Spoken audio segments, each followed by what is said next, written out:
From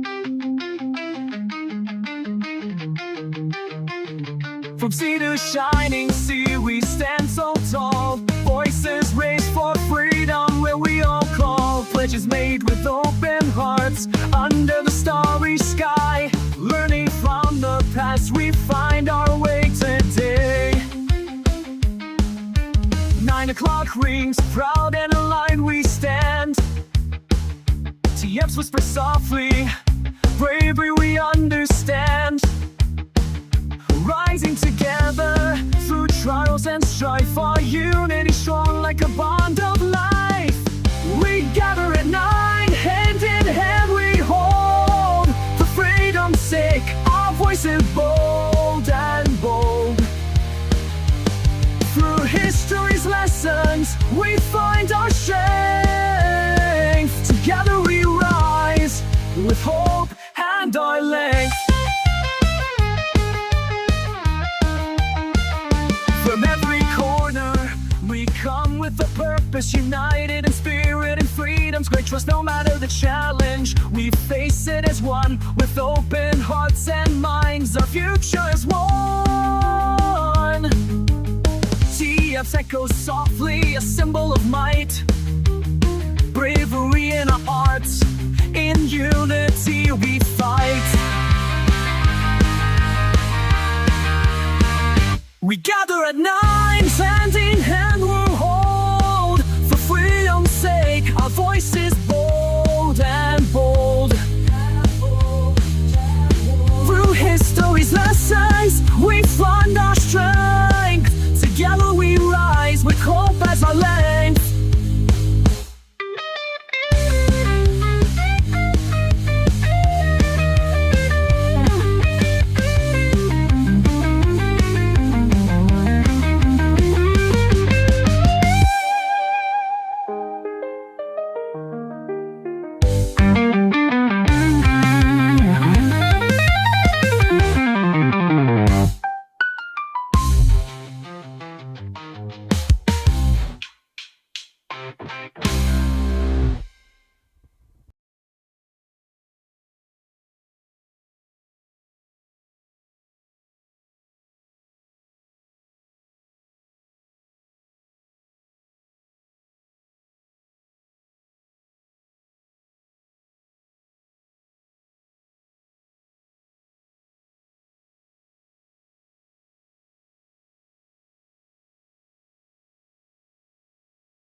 In the early autumn of 1809, Meriwether Lewis, famed explorer, soldier, and governor of the Upper Louisiana Territory, set out from St. Louis on a journey that would end not in triumph, but in tragedy. His destination was Washington City, where he hoped to clear his name among mounting financial and political pressures. But somewhere along the rugged Natchez Trace, at a remote frontier inn called Grinder's Stand, Lewis met a violent and mysterious end. Lewis was just 35 years old. Only 3 years earlier, he had returned from the legendary Lewis and Clark expedition, having led the Corps of Discovery across the continent to the Pacific and back. President Thomas Jefferson, his mentor and patron, had appointed him governor of the Upper Louisiana Territory in 1807, a vast and unruly region that included present-day Missouri. But Lewis struggled in his new role. He clashed bitterly with his territorial secretary, Frederick Bates, whose letters to Washington cast Lewis as incompetent and possibly corrupt. The War Department refused to honor several of Lewis's expense vouchers, including costs related to returning the Mandan chief to his homeland, a diplomatic mission Jefferson had personally endorsed. Lewis had paid many of these expenses out of his pocket, and now creditors were closing in. In a letter to his friend and expedition partner William Clark, Lewis confided, quote, "I have not spent such a day as yesterday for many years. Several of my bills have been protested, and my creditors, all flocking in near the time of my setting out, distressed me much." End quote. Clark, alarmed by Lewis's mental state, later wrote to his brother, quote, "I do not believe there was ever an honester man in Louisiana, nor one who had purer motives than Governor Lewis. If his mind had been at ease, I should have parted cheerfully." End quote. On September 4th, 1809, Lewis departed St. Louis by boat, traveling down the Mississippi River to Fort Pickering, near present-day Memphis, Tennessee. There he was joined by Major James Neely, a U.S. Indian agent to the Chickasaw Nation, along with Lewis's personal servant, John Pernia, a free black man, and Neely's enslaved servant.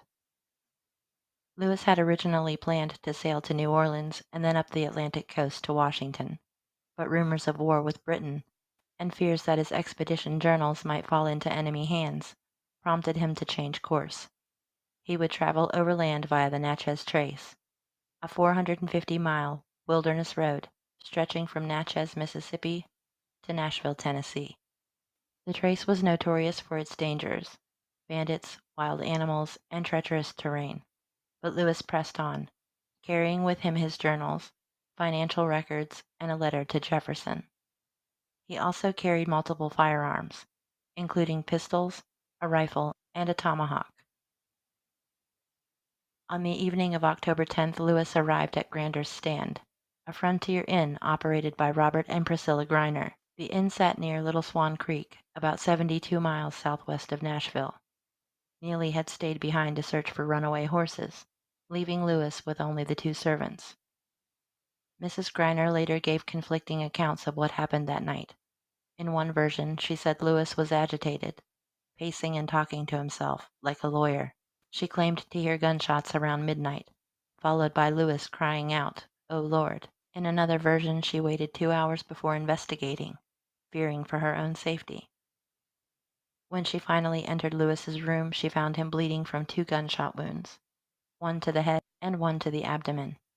He was still alive, she said, and, quote, busily engaged in cutting himself from head to foot, end quote, with a razor. Lewis died shortly before sunrise on October 11th. Major Neely arrived later that day and arranged for Lewis to be buried near the inn. No formal inquest was held. Despite Lewis's national stature, his death was treated with startling indifference. President Jefferson, upon hearing the news, wrote, quote, "Of course, undaunted, honest, disinterested, liberal, he had a luminous mind." End quote.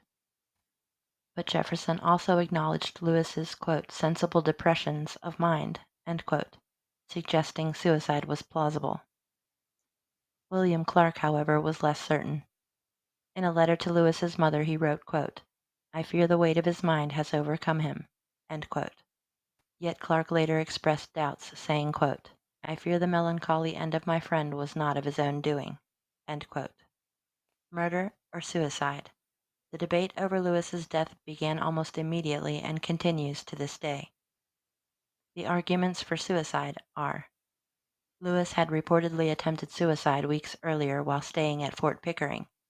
He was suffering from depression, possibly exacerbated by alcoholism, malaria, or other illnesses.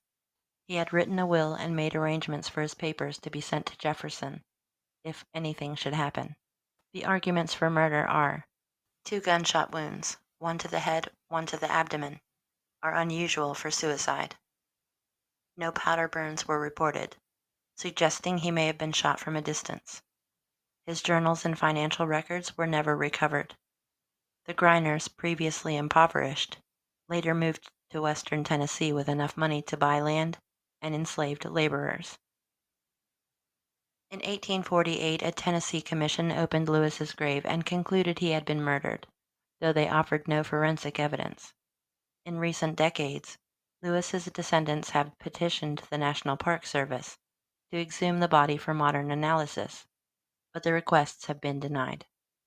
Lewis was buried near Grinder's Stand, and in 1848 the Tennessee legislature erected a monument, a broken column, symbolizing a life cut short. The site is now part of the Natchez Trace Parkway, managed by the National Park Service. Visitors can walk the, quote, footsteps through history trail, end quote, view exhibits at the Meriwether Lewis Visitor Center, and stand beside the grave of a man whose life embodied both the promise and peril of the early American Republic. His journals, though incomplete, remain among the most vivid records of the American frontier. His death, still shrouded in mystery, reminds us that even heroes are vulnerable, and that history often leaves its deepest questions unanswered.